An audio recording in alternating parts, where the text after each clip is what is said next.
que se vai ver hoje é como fazer a determinação gráfica do ponto de equivalência de uma reação quando é feita o trabalho em potenciometria.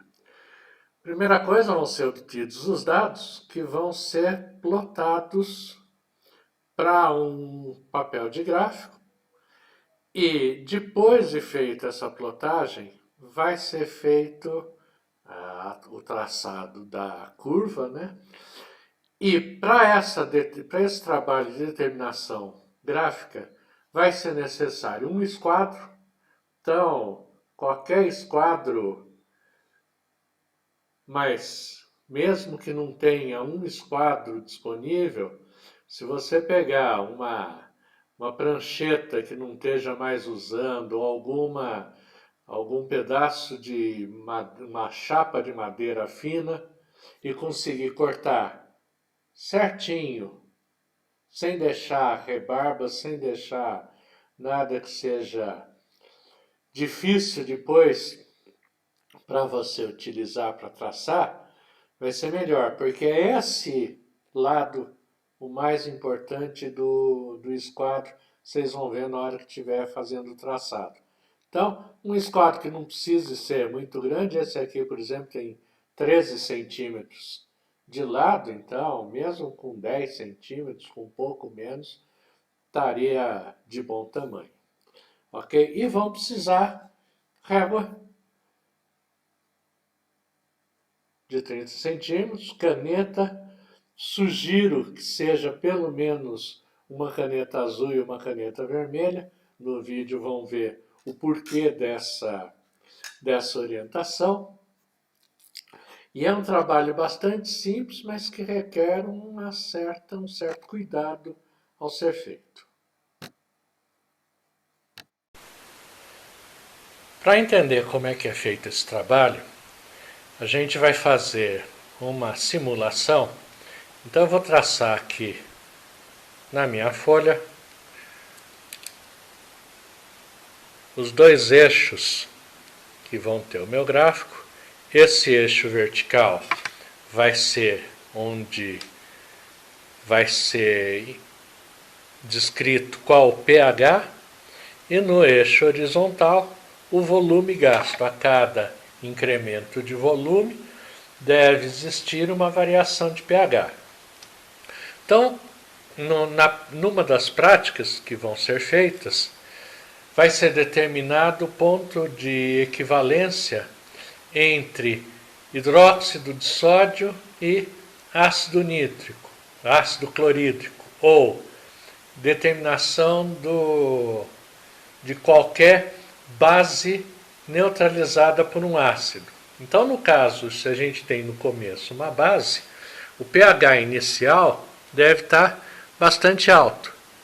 Conforme vai sendo adicionado o ácido, esse pH tende a cair gradualmente, até que num ponto ele vai sofrer uma queda brusca, vai sofrer uma inflexão, como a gente diz, bastante brusca. E é esse o aspecto que vai ter uma curva de titulação.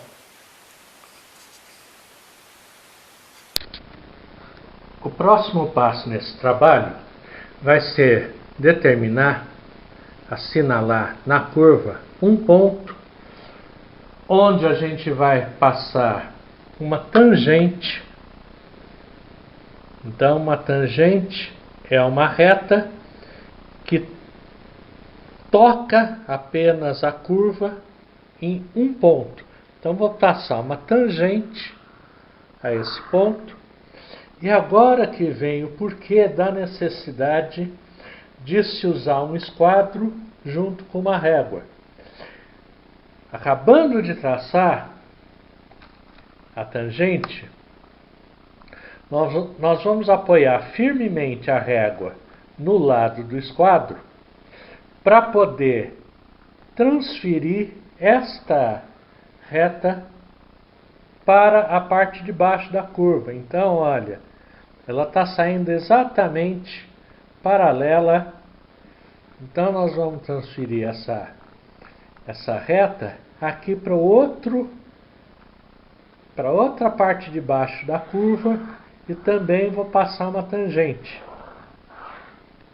Então vejam que as duas linhas ficaram exatamente paralelas. Vou assinalar também o ponto em que essa reta tangenciou a parte de baixo da curva de titulação.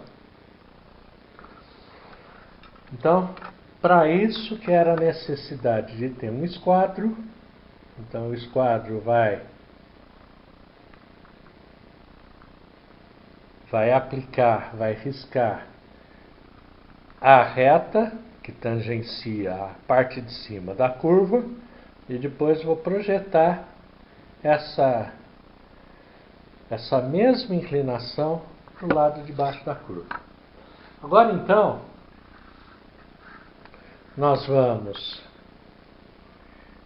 marcar nas duas retas 2 pontos equidistantes desse centro, desse ponto de tangência. Aqui, por exemplo, estou marcando com 3 centímetros para cima e para baixo. Vou fazer a mesma coisa na parte de baixo da curva. 3 centímetros para cima, 3 centímetros para baixo. A sugestão de usarem 2 cores de canetas diferentes é porque agora nós vamos fazer a ligação desse ponto inferior da curva de baixo com o ponto superior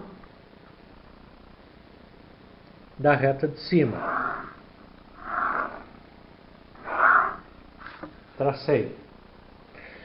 Vou ligar agora o ponto inferior da reta de cima com o ponto superior da reta de baixo. Obtivemos então um ponto. O cruzamento dessas 2 linhas é que vai ser projetado, no meu caso, ficou além da curva esse ponto.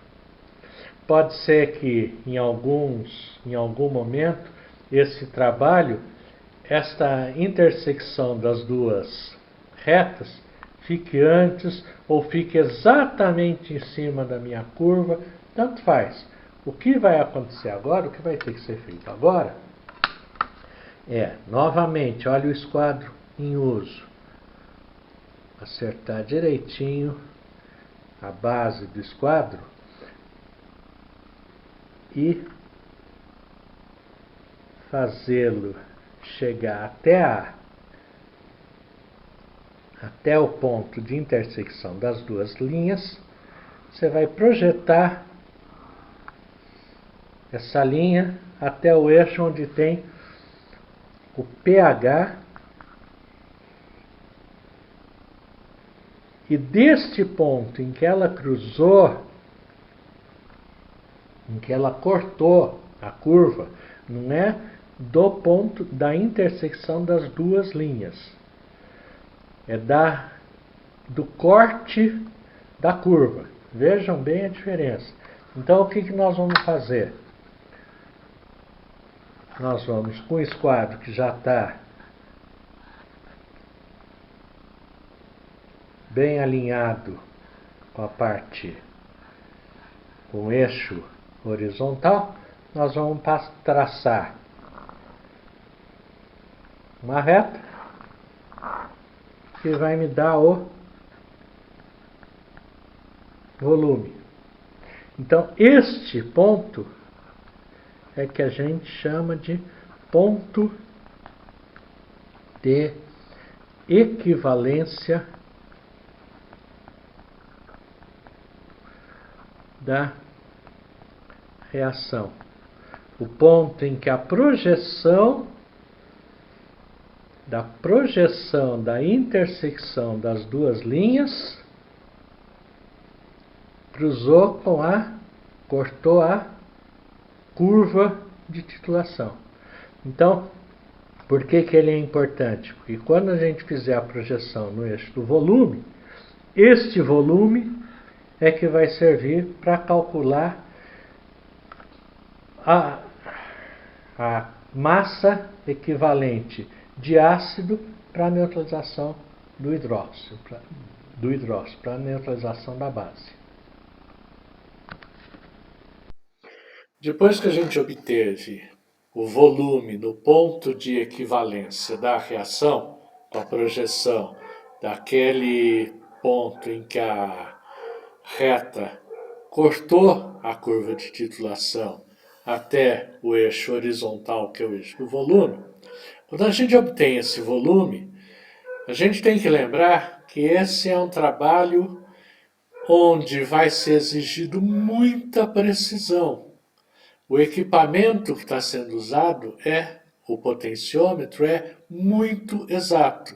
Então, requer de quem está trabalhando, quem está fazendo a determinação da equivalência da reação, também tenha um rigor analítico e um rigor de cálculo bastante grande. Então, o volume que foi obtido tem que ser multiplicado pelo fator de aferição da bureta usada.